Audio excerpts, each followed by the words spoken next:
नमस्कार. मी कैलास शिंदे, राहणार वसई. आज मी पुन्हा एकदा तुम्हाला भेटायला आलेलो आहे आणि आजचा विषय आहे हुंडाबळी किंवा हुंडा प्रकरण. आता हुंडा म्हणजे काय?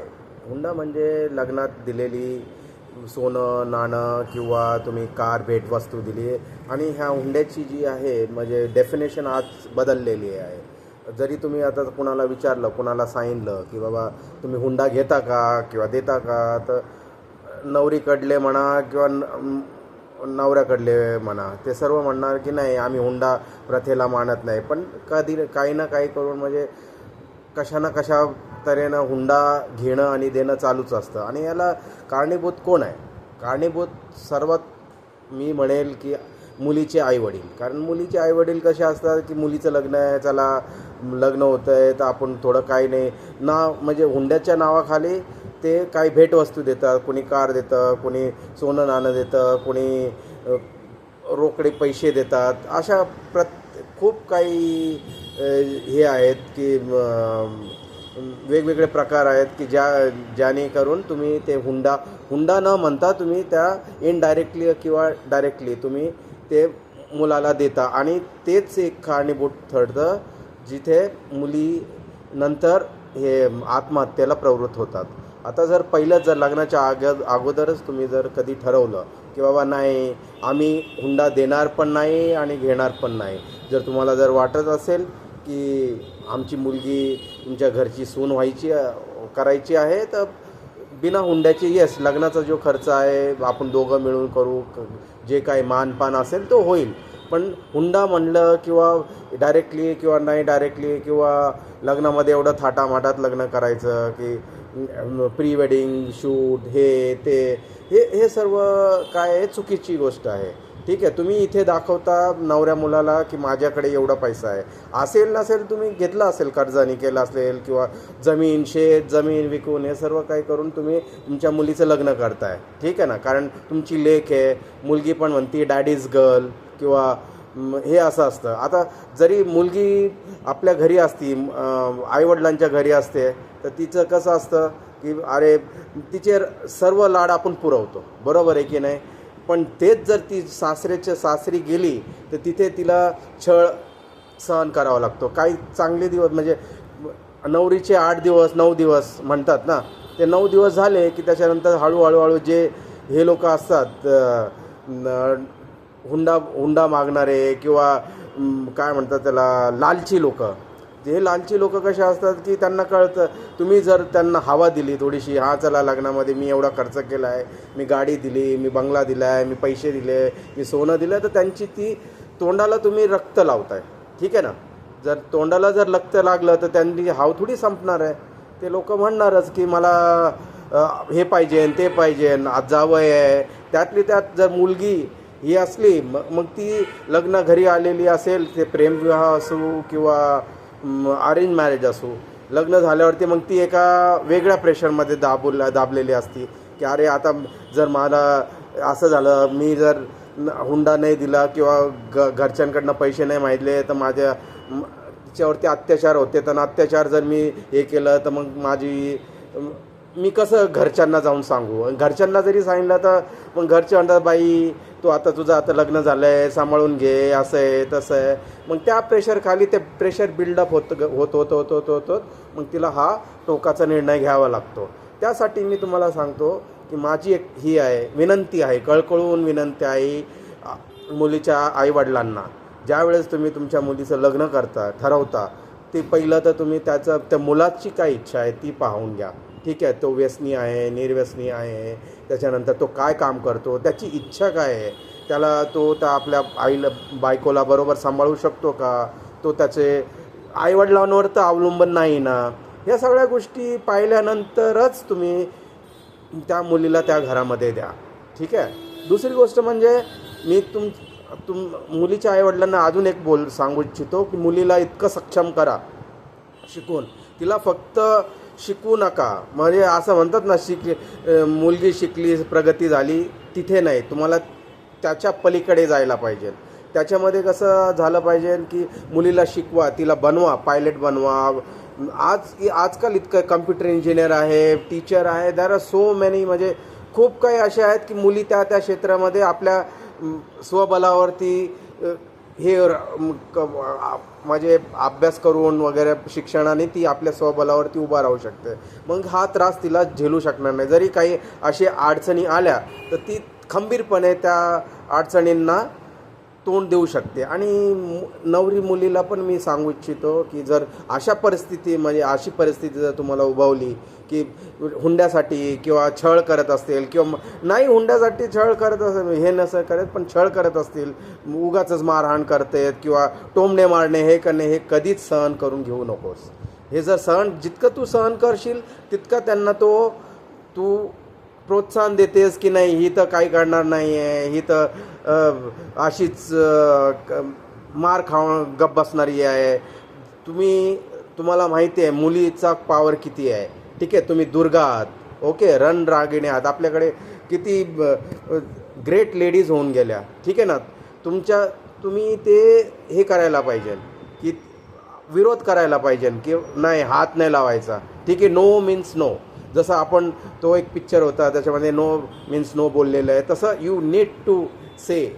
ओके, जर असा अत्याचार असेल नो मीन्स नो. जर खूपच अत्याचार म्हणजे थोडा जर अत्याचार व्हायलाच नाही पाहिजे. आणि सासू सासऱ्यांना पण मी सांगतो साहेबांनो, तुम्हाला माहिती आहे की जीवन काय आहे, एक 8-10 वर्ष, 15 वर्ष, 50 वर्ष, 60 वर्ष, त्याच्यानं मेल्यानंतर सगळं इथंच राहणार आहे. बरोबर आहे, तुम्ही करणार तोंड वरून वाचून मरून जाणार, त्याच्यानंतर काय. ठीक आहे ना. त्याच्यासाठी कसं आहे की आपला नवरा बायको आहे, नवीन दाम्पत्य आहे, त्यांना तुम्ही गाईड करायला पाहिजे की बाबा चांगले राहा, गोडीने राहा, गुलामीनं राहा, गुलामीने राहा, चांगले राहा. तुम्ही त्यांना शिकवण दिली पाहिजे की बाबा चांगले राहून तुम्ही तुमच्या पिढीला हे शिकवण द्या की बाबा डावरी घेतली पण नाही पाहिजे ना डावरी दिली पण नाही पाहिजे. ठीक आहे ना. तर ह्या सगळ्या जर गोष्टी आपण पाहिल्या तर आरामात सगळे आनंदी राहू शकतात. आणि पैसा आज आहे उद्या नाही आहे, इतका काही लालच करून काय फायदा नाही आहे. ठीक आहे ना. त्याच्यामुळे मी दोन्ही पार्टींना, मुलीकडच्या पण पार्टींना बोलतो आणि मुलाकडच्या पण पार्टींना बोलतो की प्लीज, आणि मीन्स खास करून मुलाला सांगतो की तू जेव्हा लग्न करून घेऊन येतोस कोणत्या मुलीला, ती म्हणजे कसे पण असो, प्रेमविवाह असो किंवा अरेंज मॅरेज असो, ठीक आहे ना, ती तिचं घर सोडून तुझ्या घरी आलेली असते, नवीन घरात आलेली असते. तर नवीन घरात आली म्हणजे तिला समजून घेणं, तिला त्या घराचा एक मेंबर बनवणं हे महत्त्वाचं आहे. ठीक आहे. ते जर तुमच्या डोक्यामध्ये असेल आणि तुम्ही जर त्या मुलीला साथ दिली तर ऑटोमॅटिकली घर काय आहे, तुम्ही दोघं काम करा. जर प्रॉब्लेम असतील की तुझ्या मुलाच्या पैशाने घर चालत नसेल, आईबापाच्या पैशाने घर, मुलीला पण म्हणावं की बाबा थोडंफार तू काय शिक ना. गरीब घरची असेल तर तिला म्हणावं की बाबा शिलाई काम कर. ठीक आहे ना, मशीन चालव, शिलाई काम कर, 2 पैसे घरात येतील, दोघं मिळून आपण घर चालवू शकतो. मोठ्या घराचे लोक असतील त्यांना तर काही पैशाचं तर हेच नाही आहे की असा चिक्कार पैसा पडू नये. मग पैशाची लालच कशाला, मेल्यावरती ते थोडे वरती घेऊन जायचं. वरती म्हणजे माणूस मेलं ते मातीतच जाणार आणि त्याला यात जाळणार किंवा पुरणार, त्याच्या पुढे काहीच नाही आहे. ठीक आहे ना. तर मी तुम्हाला एवढंच सांगू इच्छितो की ज्यावेळेस हे करून कोणाच्या मुलीला त्रास देऊन तिला एवढ्या टोकाचं डिसिजन घेण्यासाठी प्रवृत्त करणं हे काही ठीक नाही आहे. ठीक आहे. त्याच्यासाठी मी तुम्हाला सांगतो की तुम्ही बरोबर म्हणजे डावरी घ्यायलाच नाही पाहिजे. ठीक आहे ना. आणि जर प्रॉब्लेम आहेत ना ते प्रॉब्लेम स्वतःहून फेस करायला पाहिजे. मुलांनी लग्न केलं आहे, मुलांनी लग्न करून मुलीला आणलं आहे, त्याची ती जबाबदारी आहे तिला सांभाळणं. आणि मुलीची पण ही जबाबदारी आहे की जर आपला नवरा जर काही प्रॉब्लेममध्ये असेल तर त्याला थोडीशी, आपण जर शिकलेले असलो किंवा एकदम सक्षम असलो तर बाहेर जाऊन 2 पैसे कमवून आणू शकतो. ठीक आहे ना. तर त्याच्यामुळे तर दोघांच्या पगारामध्ये तर आनंदामध्ये राहू शकतं. एकाच्या पगारामध्ये समजा काही कर्ज असतील ते निघतील, दुसऱ्याच्या पगारामध्ये घर चालेल, तर ऑटोमॅटिकली सगळं काय व्यवस्थित राहील. आणि पुन्हा एकदा मी सांगू इच्छितो की हे जे आहे नवरी म्हणजे मुलीच्या आईबापांना सांगू इच्छितो की प्लीज तुम्ही जेव्हा लग्न करता तुमच्या मुलीचं त्यावेळेस हे काही इतकं दाखवायची काही गरज नाही. कर्ज काढून ते पण की घर विका, जमिनी विका, मग नंतर तुम्ही त्यांना ते काय म्हणतात त्याला गाडी द्या, बंगला द्या, पैसा द्या आणि आपली मुलगी पण द्या. ठीक आहे ना. मुलगी दिली बस झालं. थोडाफार तुम्ही तुमच्या काय म्हणतात ते लग्नामध्ये कपड्याची एक्सचेंज झाली किंवा काही छोटं मोठं मंगळसूत्र झालं तेवढं ठीक आहे. त्याच्यानंतर मग त्या दोघांचा हे आहे की मुलामुलींनी ते संसार तो पुढे कसा घेऊन जायचा आणि सासू सासऱ्यांचा हा याच्यामध्ये असा वाटा असला पाहिजे की ते दोघं कसे खुश राहतील आणि ते एक पूर्ण जीवन एक संगती कसे राहतील. की असं नाही की 2 वर्ष झाले 3 वर्ष झाले डावरीसाठी भांडणं झाले किंवा मारामारी झाली आणि मग त्याच्यानंतर हा टोकाचा डिसिजन काय करून काय मिळवलं तुम्ही. काय होणार. जेलमध्ये जाणार. जेलमध्ये झाल्यावर लोकांच्यामध्ये नालस्ती होणार. त्यापेक्षा जर तुम्ही जर चांगले राहिलात आणि चांगलेच वागलात, मुलीला जर आपल्या मुलीसारखं सांभाळलात तर मला नाही वाटत की तुमच्या काय प्रॉब्लेम येईल. आणि कित्येक असे घर असतील जिथे डावरीचे इश्यूज आहेत, जिथे मुलगी त्रास आहे तर तो त्रास वाचेल. आणि मुलींना पण मी सांगू इच्छितो की जर असा त्रास होत असेल आणि तुम्हाला जर त्रास देत असतील तर प्लीज तुम्ही हे आपल्यापर्यंत ठेवू नका. पहिलं आपल्या आईवडिलांना सांगा, आपल्या मित्रांना सांगा, आपल्या नवऱ्याला सांगा हे मी सहन करून घेणार नाही. मी चांगली राहील, मी चांगलं करते तुमच्यासाठी बघते. वी आर लाईक हे म्हणजे एक चांगले नवरा बायको म्हणून राहूया, पण हे गोष्टी मी सहन करून घेणार नाही. No means no. It has to be like that.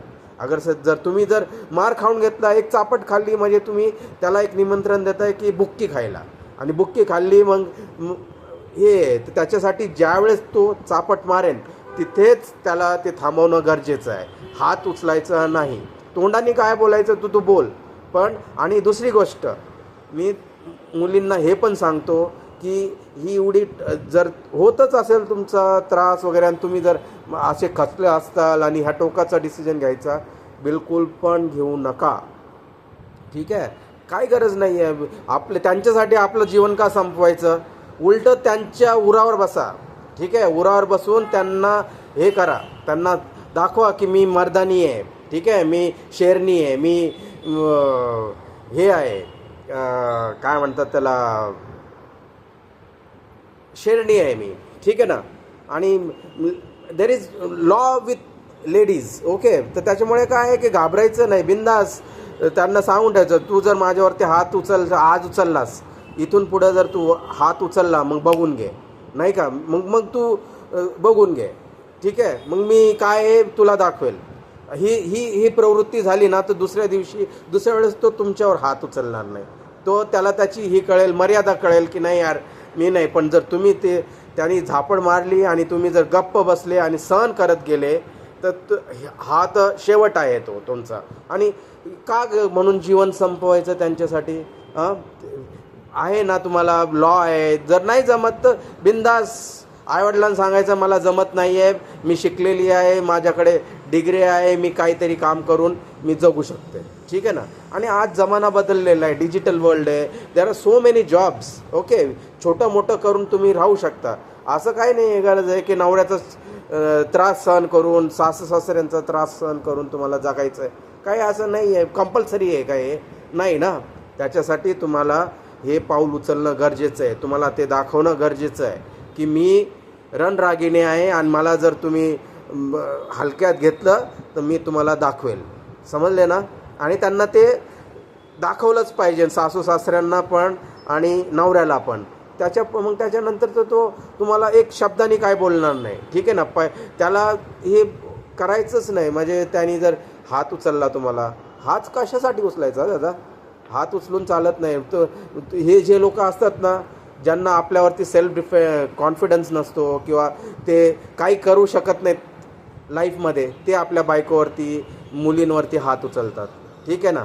जर त्याच याच्यामध्ये जर घेतलं की हां ठीक आहे यार प्रॉब्लेम आहे घरामध्ये, पण बसून जर सॉल्व्ह केला, ठीक आहे यार असं आहे तर आपण दोघं मिळून घर चालवूया, काम करूया थोडंसं, ठीक आहे ना. तुला जर वाटलं तू शिकलेली आहेस, कुठेतरी काम कर, तर 2 पैसा अडका आला तर ऑटोमॅटिकली घर चालेल, ठीक आहे ना. आणि बस एवढंच सांगू शकतो. आणि जर तुम्हाला पटत असेल तर माझे 2 शब्द तुम्ही हे लक्षात ठेवा की तुम्ही कधीही नो, याला म्हणा नो मीन्स नो. ओके, झापड थापड किंवा हात लावणं हे बरोबर नाही. तिथेच तुम्ही त्यांची नांगी टेचली पाहिजे. तिथेच त्यांना सांगितलं पाहिजे की हात लावायचं नाही. आज लावला, इथून पुढे मी सहन करून घेणार नाही, ठीक आहे ना. त्याच्यावरती कसं होईल की त्याला ते कळेल की वेअर इज द बाउंड्री. ते जे तो बाउंड्री त्याची क्रॉस करणारच नाही आहे. पण जर तुम्ही काय बोलले नाही, सहन करत गेले, तर त्यांची ती हिंमत वाढत राहील. आणि जर तुम्ही आईवडिलांना पण सांगतो मी मुलीच्या की असं जर मुलींनी जर काही सांगितलं की मला घरच्या माहेरच्या म्हणजे सासऱ्यांकडनं असा त्रास आहे, प्लीज करून तुम्ही त्या मुलीला साथ द्या, ठीक आहे ना. जरी ती घरात बसली, जरा एकदा बसा, त्यांच्या सासू सासऱ्यांसंगती बसा, मुलाशी बसा आणि प्रॉब्लेम सॉल्व करण्याचा प्रयत्न करा. आणि त्यांना वाटेल तर धमकी पण द्या. जर इथून पुढे जर माझ्या मुलीला काही झालं तर म्हणजे जर बरं वाईटचं तर व्हायलाच नाही, करायचंच नाही हे बरं वाईट, ठीक आहे ना. हे जीवन, हे आपलं जे मनुष्य जीवन आहे ना, हे खूप खूप खूप खूप याच्यानंतर भेटलेलं आहे, ठीक आहे ना. जो व्यक्ती म्हणजे माणसाचं जीवन म्हणजे एकदम अनमोल आहे, ठीक आहे. आणि अर्थात म्हणजे दुसऱ्या कोणासाठी आपलं जीवन का व्यर्थ करायचं, ठीक आहे ना. हे सगळं नाही करायचं. उलटं त्यांच्या उरावर बसायचं आणि त्यांची वाजवायची, ठीक आहे. हे जर केलं ना तर हे बराबर वटणीवर येतील, ठीक आहे. आणि बाकीचं काय आहे की तेच तुम्ही हे जे मुलीकडचे आईबाप असतात हेच याच्या मुलाच्या तोंडाला रक्त लावण्याचं काम करतात. तुम्ही तिथेच म्हणायला पाहिजे बाबा एवढं आहे, याच्यानंतर आम्ही काही देऊ शकत नाही आहे. आणि पहिलंच बोलून घ्यायचं, जर माझ्या मुलीला सुखी ठेवत असशील, माझी मुलगीला मी शिकवलेलं आहे, पडवलेलं आहे, तिला ह्या काबल बनवलेलं आहे, आणि जर असेल तर ठीक आहे, नाही तर तुझे रास्ते वेगळे, आमचे रास्ते, आम्हाला का 10 मुलं भेटतील का, तुझ्याच नाकामध्ये मोती नाही आहे, ठीक आहे ना. तर हे सगळ्या जर गोष्टी जमल्या तर ठीक आहे, सगळं काय व्यवस्थित राहील. आणि सासू सासऱ्यांना पण मी सांगतो की बाबांनो, की दिवस तुमचे किती आहेत, राहणार जास्तीत जास्त 10 वर्ष, 15 वर्ष, 20 वर्ष, त्याच्यानंतर तर तोंड वासूनच मरणार ना. मग काय होणार, ते सगळं एक तर मासनात जाणार, नाहीतर मग जाळणार. त्याच्यानंतर तर काहीच नाही, तर राख होईल, त्याला तुम्हाला गंगामध्ये टाकतील. ते थोडी घर आणि सोनं नाणं घरदार घेऊन तुम्ही कुठं असेल स्वर्ग तर मला माहिती नाही आहे की नाही आहे, पण जर तुम्हाला वाटत असेल स्वर्ग असेल तिथं थोडी घेऊन जाणार आहात तुम्ही, जाणार आहात का, नाही ना. तर पण जर तुमच्या सुनेला मुलीसारखं सांभाळलं, जर तिला प्रेम दिलं, तर मला नाही वाटत की इतका मोठा प्रॉब्लेम आहे. सगळं हे जिंदगी आहे 20-30 वर्षाची, लग्नानंतरची, 40 म्हातारपण येतं, म्हातारे झालं, ते मुलं झाले, मुलं आपले हे करते. हे लेगसी ह्या पिढीतून त्या पिढीला गेली पाहिजे की नाही बाबा, आम्ही हे घेतलं नाही आहे, काय म्हणतात त्याला, हुंडा घेतला नाही ना दिला, तू पण हुंडा घ्यायचा नाही ना द्यायचा, मुलगी असो किंवा मुलगा असो, पण मुलाला पण सक्षम बनवा, मुलीला पण इतकं शिकून पायावर उभं करा की तिला अशा प्रॉब्लेममधनं जावं लागणार नाही, ठीक आहे ना. आता हे माझ्या मनात आलं म्हणून मी हे 2 शब्द तुम्हाला सांगितले, दोघांना पक्षांना, मुलीकडच्या पण पक्षांना सांगितलं आणि मुलीकडच्या पण पक्षांना सांगितलं, मुलाच्या पक्षांना. आता ते तुम्हाला घ्यायचं आहे नाही घ्यायचं आहे ते तुमच्यावरती आहे. आणि जर घेतलंच तर मी म्हणतो, मी गॅरंटी देतो तुम्हाला लिहून की तुमचं आयुष्य, आईबाप पण सुखी राहतील, नवरा बायको पण सुखी राहतील आणि सासू सासरे पण सुखी राहतील, ठीक आहे ना. हा सुखी जीवनाचा मंत्र आहे की जे काय 2 दिवसाची जिंदगी आहे, आपल्याला ठीक राहायचं, काय आहे तकलीफ हे जे आपल्याला आयुष्यामध्ये तकलीफ येते ना ते येतच राहील. पण त्याला कसं तुम्ही तोंड देताय, कसं तुम्ही त्याच्यावरती ओव्हरकम करताय, that is more important. Not की नाही पैसा लालच हे करून काय फायदा नाही आहे. ठीक आहे ना. बघून घ्या, तुम्हाला जर वाटतंय मी जर बोललो आहे हे जे बोललो आहे ते पटलं आहे तुम्हाला तर प्लीज तुम्ही हे करू नका. म्हणजे इथल्या पुढच्या पिढींना मी सांगतो ज्यांचे आईबाप आपल्या मुलीचे लग्न करणार आहेत किंवा सासू सासे होणारे आहेत त्यांना हे मी विनंतीची कळकळीची विनंती करतो की बाबा हे करू नका. ठीक आहे ना. बस एवढंच मी सांगतो आणि हात जोडून विनंती करतो की हे बरं नाही. ठीक आहे. जय महाराष्ट्र, जय हिंद. थँक्यू.